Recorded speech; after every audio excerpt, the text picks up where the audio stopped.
আবারও একটা কান ফোটানো নিয়ে তোমাদের সামনে চলে এলাম। না, এটা না, এটা আমি দেখাচ্ছি এই কারণে, আজ যে মেয়েটি বাচ্চাটি কান ফোটাতে এসেছিল, তো সে তো খুবই খুবই ভয় পাচ্ছিল। যতবারই কানটা ফোটাতে যাই ততবারই কান সরিয়ে নেয়।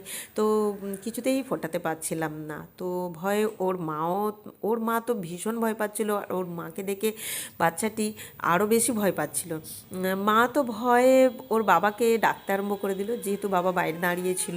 তো আমি বারণ করলাম ডাকতে, কারণ যত বেশি লোক আসবে ও তত বেশি ভয় পাবে, সেটাই আমি ওর মাকে বললাম। তো সেই জন্য ওর মা ডাকলো না। তখন কি করলাম, আমি যেহেতু রিসেন্ট এই দুটি নাক কান ফোটানো হয়েছে, তো এই দুটি ভিডিও আমি ওকে মানে চালিয়ে দেখালাম ভিডিও দুটি।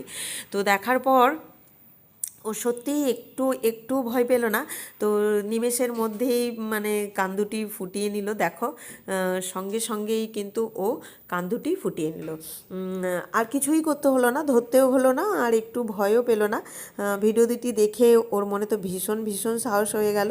ও সাহসে তো বসেই পড়লো, আর মাকেও ধরতেও হলো না, বাবাকে তো আসতেই হলো না। তো ওর মাও দেখে এটা অবাক হয়ে গেল যে মেয়ে একটু বসতেই চাইছিল না, করতেই চাইছিল না। তো ভিডিওটা দেখার পর ও তো নিমেষেই কান দুটি ফুটিয়েই নিল। তো ভীষণ খুশি হয়ে গেল। তো দেখো, কান দুটি ফোটানোর পরে দেখো কেমন দেখছে। কান দুটি ফোটানোর পরে তো ওর মনে খুবই আনন্দ হচ্ছিল, আর ও নিজেই বলছিল যে না, সেরকম কিছুই লাগে না, পড়ে গেলে এর থেকে বেশি আমার লাগে। তো তখন আমি বললাম, তুই কি তখন কাঁদিস? বলছে হ্যাঁ, পড়ে গেলে আমি লাগে, কিন্তু এত কাঁদি না। তো আমি বলি, তার থেকে তো কম লেগেছে?